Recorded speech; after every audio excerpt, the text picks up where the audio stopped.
Hello friends, आज हम class 10th के जो है गणित का जो है पहला चैप्टर वास्तविक संख्या का ऑब्जेक्टिव करने वाले हैं। इसका फर्स्ट क्वेश्चन यह है कि यदि दो धनात्मक पूर्णांक a और b को a इक्वल जो है एक्स क्यू वाई स्क्वायर और b इक्वल जो है एक्स वाई क्यू के रूप में लिखा जाए, जहां x कॉमा वाई जो है अभाज्य संख्या हो, तो HCF a कॉमा b क्या होगा। तो HCF को पूछा गया है। तो देखिए फ्रेंड्स, HCF जो पूछा गया है तो हमें पता है कि जो दोनों में कॉमन होता है वही इसका HCF होता है। तो देखिए यहाँ पे इसमें कॉमन क्या है, तो A इक्वल जो है यहाँ पे लिखा गया है x cube plus y square.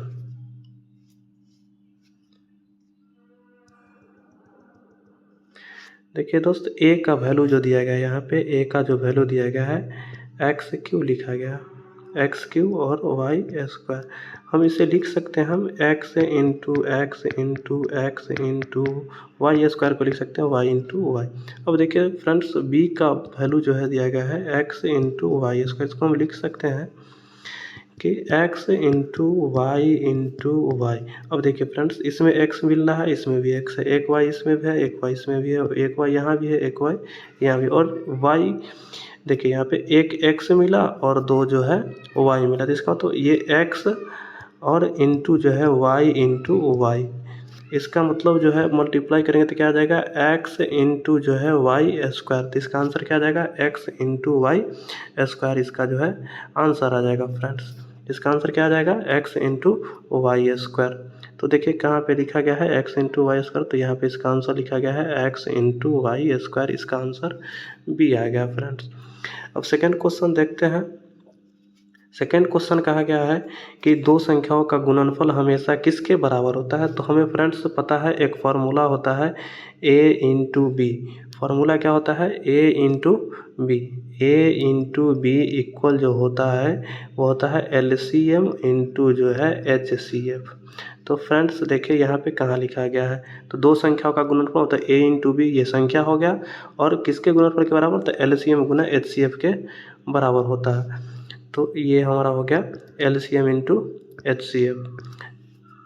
तो इसका आंसर फ्रेंड्स क्या हो जाएगा, इसका आंसर हो गया मेरा LCM इंटू HCF या HCF इंटू LCM, इसका आंसर हो गया मेरा C।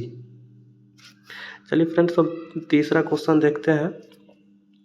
तीसरा क्वेश्चन कहा गया है कि संख्या जो है √5 निम्नलिखित में से किस प्रकार की संख्या है। तो हमें पता है कि जो भी संख्या रूट में रहता है, जिसका जो है वैल्यू नहीं निकल पाता है, वह जो संख्या होता है वह अपरिमेय संख्या होती है। तो यह कौन सी संख्या हो जाएगा, ये अपरिमेय संख्या हो जाएगा। ये कौन सी संख्या होगा, अपरिमेय संख्या होगा। कौन सी संख्या होगा, तो √5 एक अपरिमेय संख्या होता है। √5 जो है एक अपरिमेय संख्या होता है।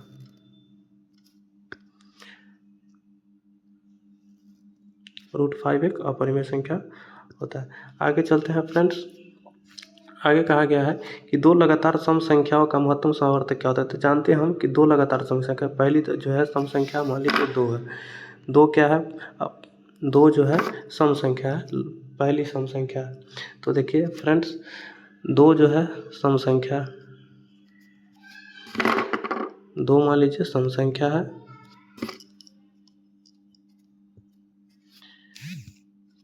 दो जो है सम संख्या है, फिर चार भी सम संख्या। दोनों का अगर हम HCF निकालते हैं तो क्या आ जाएगा, तो 2 और 4 का HCF जो होता है 2,4 का HCF जो है कितना आएगा, 2 ही आता है। अगर मान लीजिए 4 और 6 लेते हैं तो ये भी जो है सम संख्या ही है, और इसका भी HCF कितना आता है, तो 2 आता है।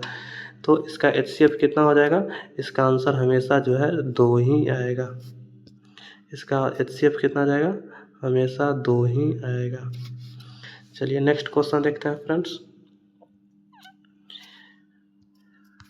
5 नंबर क्वेश्चन है। कहा गया है यदि p एक अभाज्य संख्या है तो √p क्या होगा। तो देखिए फ्रेंड्स, p जब अभाज्य संख्या है तो मान लीजिए कि जो है ये 3 हो गया, तो ये भी जो है अभाज्य संख्या है, 5 हो गया, तो ये भी क्या है अभाज्य संख्या। अब कहा है इस पर रूट चढ़ा देने की, तो रूट हम चढ़ा दिए, तो अब दिखने से जो है इसका वैल्यू तो जो है इसका पूर्ण वर्ग नहीं बन सकता है। जब पूर्ण वर्ग नहीं बनेगा तो इसका मतलब क्या होगा कि √3 और √5 जो है अपरिमेय संख्या होगा। तो यहाँ पे स्पष्ट है कि ये जो दिया गया है यह रूट पी जो है कौन सी संख्या होगा, तो रूट पी जो है यह अपरिमेय संख्या होगा। नेक्स्ट चलते हैं फ्रेंड्स, आगे कहा गया है सबसे छोटी अभाज्य संख्या और सबसे छोटी भाज्य संख्या का HCF कितना होगा। तो देखिए फ्रेंड्स, सबसे छोटी जो है भाज्य संख्या, अब पहले तो अभाज्य संख्या का चर्चा करते हैं। तो अभाज्य संख्या क्या होता है, सबसे छोटी अभाज्य संख्या 2 होता है, और भाज्य संख्या कितना होता है, तो भाज्य संख्या जो होता है वो 4 होता है। तो 2 और 4 का हम अगर HCF निकालते हैं तो कितना होगा, तो 2 और 4 का अगर हम HCF निकालेंगे फ्रेंड्स तो कितना होता है, 2 ही होता है। तो इसका HCF कितना हो गया, 2 हो गया। तो इसका HCF जो है 2 हो गया, इसका मतलब इसका आंसर कितना आ जाएगा, 2। चलिए नेक्स्ट चलते हैं फ्रेंड, आगे जो है कहा गया है कि पाई जो है निम्नलिखित में से कौन सी संख्या है। तो पाई जो है फ्रेंड्स एक अपरिमेय संख्या है। पाई कौन सी संख्या है, एक अपरिमेय संख्या है। लेकिन पाई का वैल्यू जो होता है 22/7 वह जो है कौन सी संख्या होता है, परिमेय संख्या होती है। नेक्स्ट क्वेश्चन चलते हैं फ्रेंड्स, आएगा कि निम्नलिखित में से कौन सी संख्या अभाज्य संख्या है। तो फ्रेंड्स पता है कि अभाज्य संख्या वैसी संख्या को कहते हैं जो एक और स्वयं से करता है, वह अभाज्य संख्या कहलाता है। तो देखो 15 जो है 1 से भी कटने वाला है, 15 जो है 3 से भी कटने वाला है, 15 जो है 5 से भी कटने वाला है, और 15 जो है 15 से भी कटने वाला है। तो ये तो क्या होगा, अभाज्य संख्या नहीं होगा। 12 देखिए 1 से भी कटने वाला है, 1 से भी कटने वाला है, 2 से भी कटने वाला है, 3 से भी कटने वाला है, 4 से भी कटने वाला है, 6 से भी कटने वाला है, और 12 से भी कटने वाला है। तो इसलिए यह अभाज्य संख्या नहीं होगा। 75 जो है 1 से भी कटने वाला है, 3 से भी कटने वाला है, 5 से भी कटने वाला है, तो 1 से ज़्यादा से कट रहा है, इसलिए यह भी अभाज्य संख्या नहीं होगा। तो इसीलिए जो है यहाँ पे 23 जो है एक और स्वयं से कटने वाला संख्या है, इसीलिए जो है 23 जो है क्या होगा, 23 जो है वह अभाज्य संख्या होगा। 23 क्या होगा, अभाज्य संख्या होगा।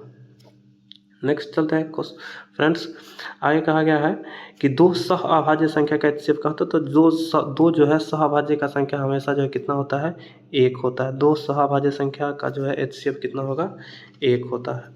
नेक्स्ट चलते हैं फ्रेंड्स, आगे जो है 10वां नंबर क्वेश्चन कहा गया है कि अभाज्य संख्या में जो है 120 का जो है किस प्रकार लिखा जा सकता है। तो अभाज्य गुणनखंड के रूप में जो 120 को लिखना है, कैसे लिखेंगे फ्रेंड्स। तो देखिए यहाँ पे अगर 120 को हमें लिखना है तो 120 का हम सबसे पहले अभाज्य गुणनखंड निकालेंगे। तो ये 2 से लगेगा तो 60 आएगा, फिर 2 से लगाएंगे तो 30 आएगा, फिर 2 से लगाएंगे, ये 30 है फ्रेंड्स, ये 2 से लगाएंगे तो 15 आएगा, फिर जो 2 से लगाएंगे, 2 से नहीं लगेगा, 3 से लगाएंगे तो 15 आएगा। इसका मतलब क्या जाएगा, 2 कितना बार है, तो 3 बार। इसका मतलब 2 के पावर 3, 3 कितने बार है, 1 बार है, और 5 कितने बार है, तो कौन से ऑप्शन में दिख रहा है, 2 के पावर क्यूब 3 × 5। इसका मतलब जो ऑप्शन जो है बी दिख रहा है। ऑप्शन कौन सा दिख रहा है, बी जो है दिख रहा है, सॉरी ऑप्शन ए दिख रहा है। ऑप्शन नंबर कितना है, ए।